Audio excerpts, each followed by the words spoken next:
Hey, Straw Hats, real quick, if you need a recap of Season 1 of One Piece, I got you covered. Just hit the tab in the upper right-hand corner. It'll take you right to it.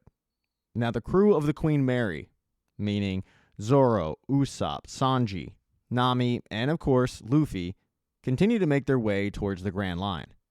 Nami starts trying to navigate it, and unfortunately for them, the easiest path to the Grand Line is not an easy path at all. They have to go through a very narrow mountain ridge. Sanji suggests going to Loguetown, and the only problem going to Loguetown is it is swarming with Marines. And Luffy is the most wanted pirate in the seas. The only person that seems to be worried about this, though, is Usopp. The rest of them, they're all for it, including Luffy. He thinks it should be fun. It'll give the group opportunity to shop up for goods, and for Luffy to see the place where Gold Roger was executed. The anniversary is actually coming up. So that's where the Queen Mary heads. And they don't even try to hide the fact that they're wanted. I mean, it's not like Luffy puts on a disguise. They just arrive in the harbor, and they kind of split up. Luffy and Sanji are to go food shopping, and then Luffy needs to see that execution platform. Zoro heads off to go grab some new swords, while Usopp and Nami head off to the fashion district to shop. While they're shopping, Usopp encourages Nami to buy a book that she's considering, to which Nami tells Usopp, you should do something for yourself, buy yourself something nice, but there's nothing he really wants, and that's when she reminds him, maybe there's someone. He hops on the snail phone and he calls up Kaya, leaving a message. Meanwhile, you've got Luffy and Sanji who are shopping when they find a fish salesman that lets them know that there is one particular fish left that he's got to sell because Sanji's old employer has bought the rest up. They're adding a new item to the menu that sounds a lot like what Sanji used to make. Luffy encourages Sanji to get it, but when he goes to pay for it, Luffy ends up wandering away. He's got to find that execution platform. And as Luffy bounces through the town trying to find it, you've got Zoro trying to find new swords. As he makes his way to the closest sword shop, he bumps into a girl named Tashigi and doesn't really think anything of the interaction. However, when he goes into the sword shop and the guy that's running the shop sees what Zoro is carrying, the one sword that Zoro has, he starts trying to negotiate to buy it, although he is lowballing the hell out of Zoro. Zoro won't take it. He just keeps saying no to the offers until finally Tashigi busts through and says, oh my god, I knew I noticed that sword. And she goes on to explain that that sword that Zoro is carrying is one of the most rare blades out there. Like, this thing is worth millions. And now you've got this guy trying to lowball. It completely puts the kibosh in any sort of deal. But it also alerts Zoro to the fact that Tashigi knows a lot about swords. She stopped in to pick up her own sword, which is getting sharpened, and Zoro, while the guy was in the back finding Tashigi's sword, says, hey, can you help me find something that I can afford? There's one particular sword that really gets the eye of Zoro. The problem is, as Tashigi says, it's cursed. She explains that that sword is the third in its lineage, and everybody who has handled a sword in that lineage has died a very painful death. Even the shop owner comes out and says, she's right, man, I can't sell you that sword. But the lore of the sword is actually what's attracting Zoro to it so much that he says, let's let fate decide. If I survive, well, you sell me the sword. And he sticks his arm out, he throws the sword in the air. If the sword hits him, then obviously, well, he won't buy it. But if the sword doesn't, it's a sign, and the sword doesn't hit him. So the shop owner ends up selling Zoro the sword. He's so amazed, though, by what Zoro just did that he actually gifts him another sword, the most expensive sword that he has in the store. He tells Zoro, it's been a long time since I've seen somebody who actually deserves to wield this. So please take it. I apologize for trying to swindle you earlier. So Zoro walks out of that store with 2 new swords for the price tag of 0. And then he goes to link up with his friends. However, when Zoro links back up with Sanji, Nami, and Usopp, Luffy's nowhere to be found. And because of the fact that this place is so heavily guarded with military, they really want to get back to the ship and get going. They have everything they need, but now they need to find their captain, who is still looking for Gold Roger's execution platform when he runs into a guy named Bartolomeo. And unbeknownst to Luffy, Bartolomeo had a run-in with Nami earlier in the day where he kind of tried to pickpocket her, but she's too smart for that. She's too keen on it. And she told him, you kind of suck at this. You need to improve. So his next mark was well, the ship's captain. Bartolomeo leads Luffy through a carnival where you can clearly see the execution platform. As Luffy stares up at the execution platform, he's amazed by it. He always wanted to see this thing for himself. That's where the famous Gold Rogers died. What Luffy doesn't know is before Gold Rogers died, he had a request for Garp. He told Garp, I have a son, and I need you to look after him. No son should have to deal with the sins of their father, and I know you're a good guy. So even though Gold Rogers was caught, he didn't hold any ill will against Garp. He entrusted his most precious thing in his life, his boy, who obviously is Monkey. But Monkey doesn't know that. He's just taking it all in, unaware of the fact that Bartolomeo is planning on stabbing him, stealing from him. But that plan goes out the door when Luffy is attacked by someone completely different before Bartolomeo can even lay a finger on him. And that person is somebody Luffy is very familiar with. It's Buggy. Yeah, Buggy was running the entire carnival. And now he's back for revenge. But he didn't come alone.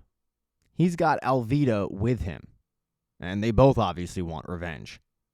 Unfortunately for Luffy, Alvida ate the slip fruit, which allows her to slip out of the way of incoming danger.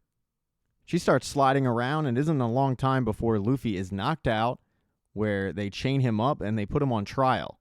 His defense attorney, by the way, is Buggy, and I can tell you right now, he didn't pass the bar. This trial, though, which will end in Luffy being sentenced to death, is attracting a lot of commotion.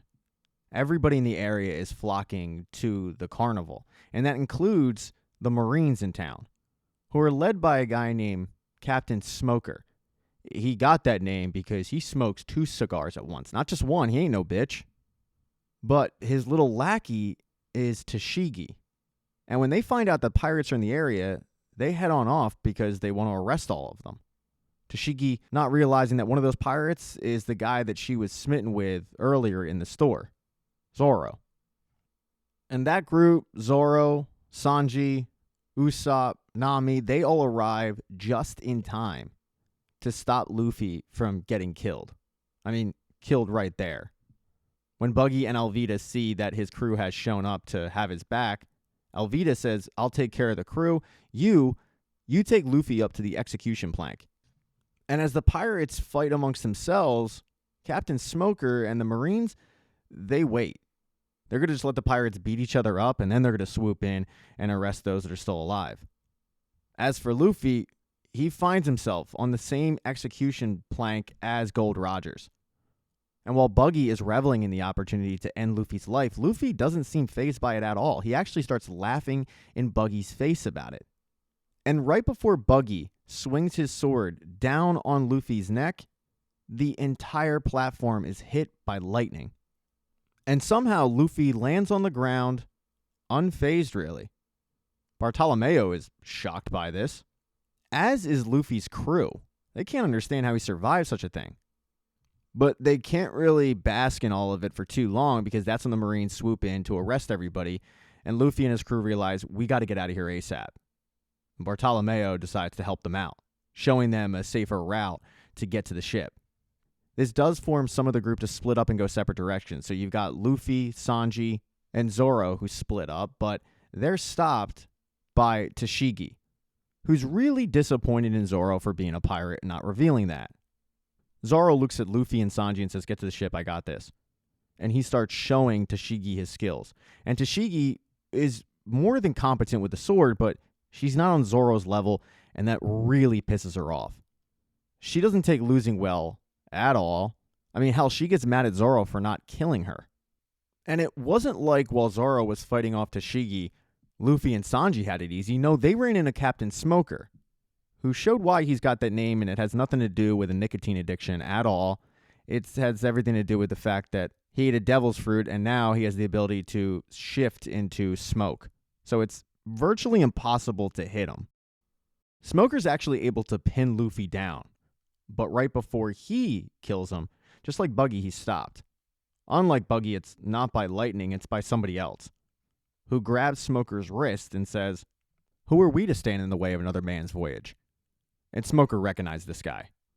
Smoker tells this mystery man that the world's government wants his head, but the guy doesn't seem fazed by it because he just says, not today. The world is still waiting for our answer. And then Smoker blows away. It's really unclear whether it was his decision or not, but this mystery man definitely saved Luffy's life. And when Sanji asked Luffy, who was that guy? Luffy has no idea. For Smoker and Tashigi, they head to the same bar to lick their wounds, Tashigi showing up a little bit earlier. She's approached by a mystery woman who never reveals her name to Tashigi, but tells Tashigi, we know all about you. We know you're intelligent, we know you're skilled, we know you're being underutilized, and we know that you can have anything in the world you want. She then hands her an ominous black card that features a skull with wings on each side of it, and then she disappears. The woman, however, is part of a group called Baroque Works, and they're clearly trying to recruit Tashigi. When Captain Smoker walks in the same bar a little while later, Tashigi doesn't mention this interaction with the mystery woman. He just starts telling her a story about how as a boy he watched Gold Rogers die on that platform, and the one thing that stuck out to him was the fact that Gold Rogers laughed in the face of death. And when he looked up at Luffy, Luffy did the same thing. He laughed. And that's dangerous. One of the reasons why Smoker joined the Marines is to make sure a pirate like Gold Rogers never returns. So now he's made it his mission to stop Luffy at all costs. Because when he watched Luffy laugh, he figured, okay, this is the next Gold Rogers. But for Luffy, he's past all that. Yeah, because he's on to the Grand Line. Thank you so much for checking out this recap. Please consider subscribing to the channel and subscribing to my Patreon. Hit thumbs up if you liked it. Smash that thumbs down button if you thought it sucked. If you left a comment, I don't get back to you. I usually don't check the comments unless they're like a super comment. Also, if you don't see the next video up on the end screen, not to worry, it'll be up in a day or